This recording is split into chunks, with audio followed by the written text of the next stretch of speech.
नमस्कार दोस्तों, BNA network के यूट्यूब चैनल पर आपका स्वागत है। मैं हूं कुलभूषण। आज बात करूंगा दिल्ली शराब घोटाले के बारे में। कल सुप्रीम कोर्ट ने के कविता को राहत देने से साफ इनकार कर दिया और उनको 3 हफ्ते बाद उनकी जो याचिका सुप्रीम कोर्ट में लगी हुई थी उस पर सुप्रीम कोर्ट सुनवाई करेगा। के कविता ने याचिका दाखिल करी थी कि जो ईडी उन्हें समन कर रही है, बार बार पूछताछ के लिए बुला रही है, उस पर रोक लगाई जाए, उनकी गिरफ्तारी पर रोक लगाई जाए और ईडी अगर उनसे पूछताछ करना चाहती है तो उनके घर पर आकर करे।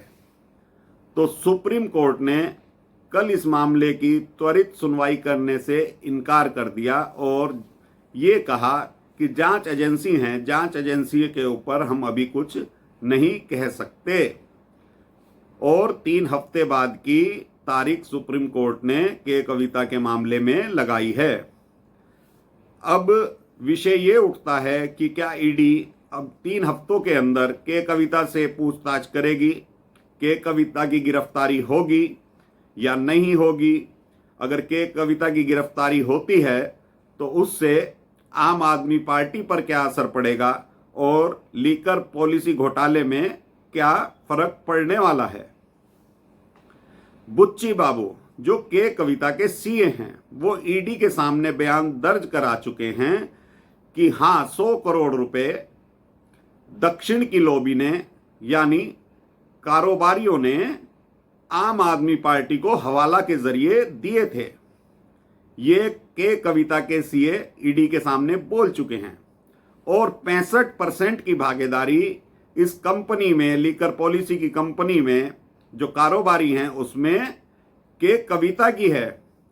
अरुण रामचंद्रन पिल्लई जो कि शराब कारोबारी हैं, उनके उस कंपनी में 32% के लगभग शेयर हैं और 65% के शेयर के कविता के बताए जा रहे हैं, जो बुच्ची बाबू ने ईडी के सामने बयान दर्ज करवाया है। और 1 सितंबर 2021 और 23 अगस्त 2022 इस दिन के कविता और मनीष सिसोदिया दोनों ने ही अपने मोबाइल फोन और सिम कार्ड बदले।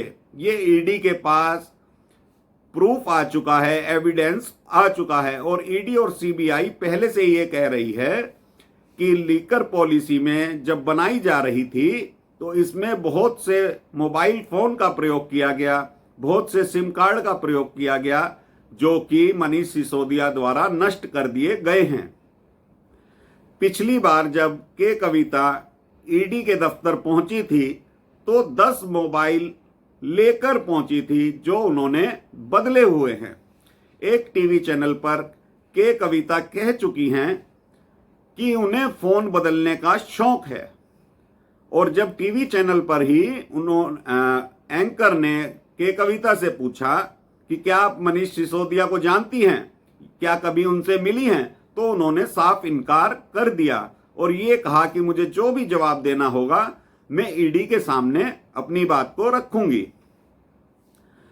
तो के कविता 10 मोबाइल फोन लेकर ईडी दफ्तर पहुंची थी, लेकिन ईडी की पूछताछ में क्या हुआ क्या नहीं हुआ ये अभी हमें मालूम नहीं है।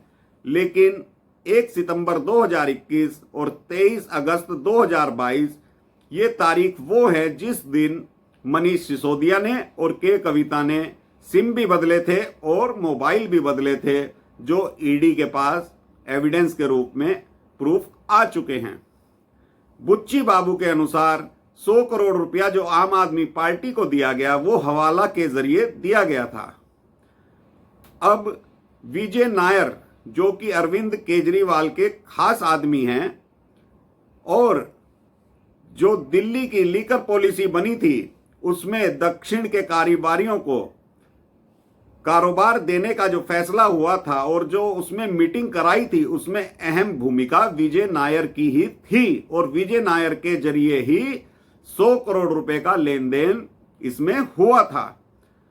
और ये बात अरविंद केजरीवाल का प्रूफ भी ईडी के पास है कि वो वीडियो कॉलिंग के जरिए ये कहते हुए पाए गए कि विजय नायर मेरा खास आदमी है। अब ये बात अलग है कि ईडी की कार्रवाई संजय सिंह और आम आदमी पार्टी के मुखिया केजरीवाल तक कब पहुंचेगी, ये कहना अभी मुश्किल है। लेकिन केजरीवाल बौखलाए हुए हैं। कल से जब सुप्रीम कोर्ट ने उनका कविता का केस सुनने से मना कर दिया, जब से आम आदमी पार्टी के संजय सिंह और केजरीवाल की धड़कनें बहुत बढ़ गई हैं। अगर सुप्रीम कोर्ट या कोर्ट इन लोगों को कोई राहत नहीं देती तो ये मानकर चलिए कि अब 10 से 15 दिन के अंदर कविता गिरफ्तार होने वाली हैं, क्योंकि अगली ही सुनवाई पर जो ईडी पूछताछ करेगी कविता से, उसी दिन कविता को गिरफ्तार किया जा सकता है।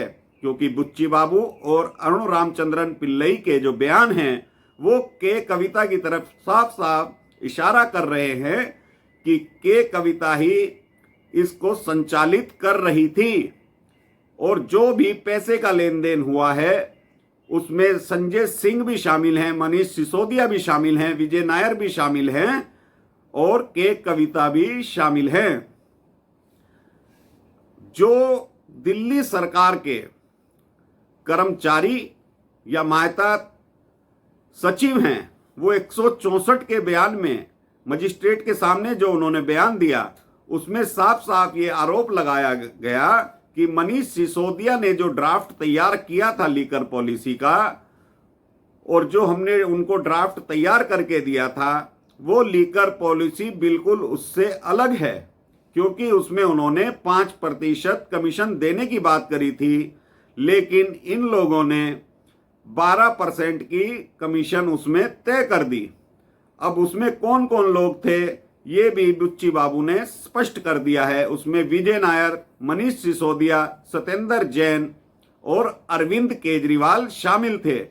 और जो ड्राफ्ट तैयार हुआ था 5% वाला, वो पहले अरुण रामचंद्रन पिल्लई के मोबाइल पर भेजा गया था कि हमने या दिल्ली सरकार ने इस तरह का ड्राफ्ट तैयार किया है, लेकिन 5% की जगह ये कमीशन फिर 12% की कर दी गई। इसमें बहुत बड़ा घोटाला अभी निकलकर सामने आने वाला है। बुच्ची बाबू ने यह भी बताया कि हैदराबाद के एक होटल में विजय नायर, कविता और मनीष सिसोदिया की मुलाकात हुई थी। अब ये कविता की गिरफ्तारी के बाद ही तय होगा, जब मनीष सिसोदिया, कविता और अरुण रामचंद्रन पिल्लई को आमने सामने बैठाकर पूछताछ होगी।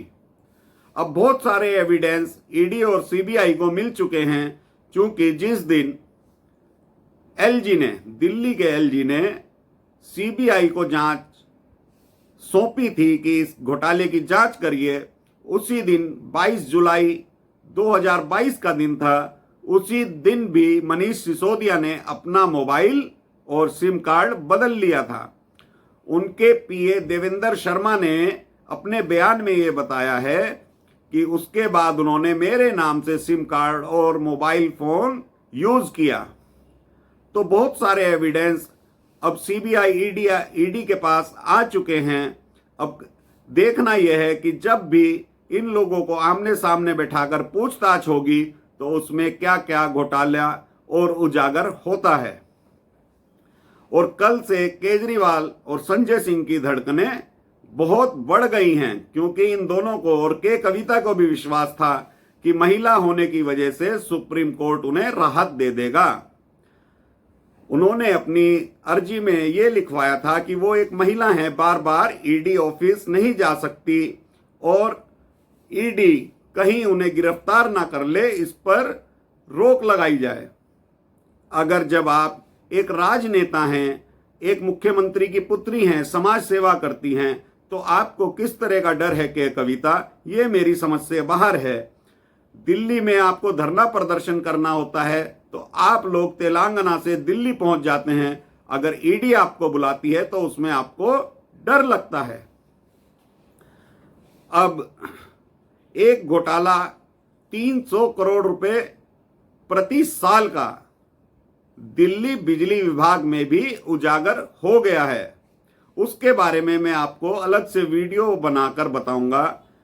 जो अभी विद्युत मंत्री हैं आतिशी, जो विभाग उनको मिला है उसमें वो एलजी से टकराहट के मूड में हैं और अभी उन्होंने शायद फाइलें नहीं पढ़ी और ये घोटाला उजागर हो चुका है 300 करोड़ रुपए प्रति साल का। लेकिन इस पे मैं आपसे बाद में चर्चा करूंगा। अभी बात करता हूं के कविता और अरविंद केजरीवाल की। के कविता अगर गिरफ्तार हो जाती हैं तो आप ये यकीन जानकर चलिए कि संजय सिंह और केजरीवाल ये दोनों गिरफ्तार होंगे, क्योंकि पिछली रिमांड जब ईडी ने कोर्ट से मांगी थी उसमें संजय सिंह और केजरीवाल का नाम ईडी ने साक्ष्यों के साथ दिया था, एविडेंस के साथ दिया था कि ये दोनों भी इसमें संलिप्त हैं। और जो अब अगली चार्जशीट दाखिल होगी उसमें संजय सिंह और अरविंद केजरीवाल का भी नाम उसमें आना तय है। अगर के कविता जरा सा भी अपना मुंह खोलेंगी, अगर नहीं भी खोलती तो एविडेंस अब मिल चुके हैं, उसमें अरविंद केजरीवाल की गिरफ्तारी और संजय सिंह की गिरफ्तारी तय है। संजय सिंह का एविडेंस ईडी के पास है, वो चैट के जरिए है कि विजय नायर 100 करोड़ रुपए का इंतजाम करो, हमें गुजरात चुनाव लड़ना है। ये चैट ईडी के पास मौजूद है। अब केजरीवाल इतने बौखलाए हुए हैं, पहले तो वो ये कह रहे थे कि देश का प्रधानमंत्री अगर पढ़ा लिखा होता तो विश्व के सबसे अच्छे शिक्षा मंत्री को गिरफ्तार ना कराता। यानी मोदी पढ़े हुए नहीं हैं, इसलिए उन्होंने शिक्षा मंत्री मनीष सिसोदिया को गिरफ्तार करा दिया। अब वो बार बार मोदी के ऊपर हमला कर रहे हैं कि देश का प्रधानमंत्री पढ़ा लिखा होना चाहिए, 10वीं 12वीं पास नहीं होना चाहिए। उनकी बौखलाहट से ये पता लग रहा है कि उनकी गिरफ्तारी होने ही वाली है, क्योंकि वो मोदी के ऊपर बहुत कटाक्ष कर रहे हैं कि अब मोदी कुछ भी कर सकते हैं, अनपढ़ व्यक्ति कुछ भी कर सकता है। उन्होंने एक हास्यास्पद बात और कही कि विदेश के बहुत सारे नेता और डेलीगेट्स आते हैं, क्या पता वो प्रधानमंत्री मोदी से किन फाइलों पर साइन करवा लेते हैं, ये अनपढ़ व्यक्ति नहीं जान सकता। यानी इतना बड़ा कटाक्ष और हमला वो नरेंद्र मोदी के ऊपर कर रहे हैं। और दिल्ली विधानसभा के बजट में वो कह चुके हैं कि नरेंद्र मोदी उन्हें गिरफ्तार करवाएगा। उसे और कोई काम नहीं है, वो सारा दिन ये सोचता है कि आम आदमी पार्टी के नेताओं को और केजरीवाल को कैसे गिरफ्तार करना है। तो दर्शकों, ये समझना और तय करना अब आपका काम है कि ये जो घोटालेबाज कोई भी नेता हो, ये विधानसभा और संसद में नहीं पहुंचने चाहिए। अगर मोदी कम पढ़े लिखे हैं तो उससे ये सिद्ध नहीं होता कि मोदी जिस तरह का काम कर रहे हैं वो गलत कर रहे हैं या सही कर रहे हैं। सारा कार्य जनता के सामने है। जितनी भी योजना मोदी के द्वारा लागू की गई हैं वो एक अनपढ़ व्यक्ति कैसे कर सकता है। लेकिन बार बार केजरीवाल यही आरोप लगा रहे हैं कि कम पढ़ा हुआ लिखा व्यक्ति, और यहां तक उन्होंने कह दिया केजरीवाल ने कि हिंदुस्तान के इतिहास में मोदी सबसे भ्रष्ट प्रधानमंत्री हैं। अब वो केजरीवाल भी राहुल की भाषा बोलने लगे हैं और अडानी को लेकर भी नरेंद्र मोदी पर हमला कर रहे हैं। आज तो उन्होंने यहां तक कह दिया कि जनता जीएसटी का पैसा टैक्स के रूप में दे रही है, लेकिन उसे मोदी सारा हड़प कर ले रहे हैं। यानी जनता जो टैक्स के रूप में जीएसटी दे रही है वो नरेंद्र मोदी के पास जा रहा है। ये मेरे कोई अपने बयान नहीं है, ये आज के केजरीवाल साहब के बयान हैं। अब आप दर्शकों ये बताइए, जो टैक्स का पैसा आप देते हैं क्या नरेंद्र मोदी उस पर कब्जा करते हैं, अपनी जेब में रखते हैं? वो सब सारी सरकारी संस्थाओं में जाता है। तो अरविंद केजरीवाल, आप पढ़े लिखे हैं तो आप भाषा की मर्यादा रखिए, मेरा तो यही कहना है। दर्शकों, ये कंटेंट आपको कैसा लगा लाइक करके और कमेंट करके बताइए। बहुत सी जानकारी फिर से दूंगा आपको। वीडियो को शेयर कीजिए और लाइक करिए, बेल आइकन दबाइए, जिससे भी मैं कोई नया वीडियो बनाता हूं तो सबसे पहले आपके पास आए। और चैनल को प्लीज सब्सक्राइब कर लीजिए। जय हिंद, वंदे मातरम।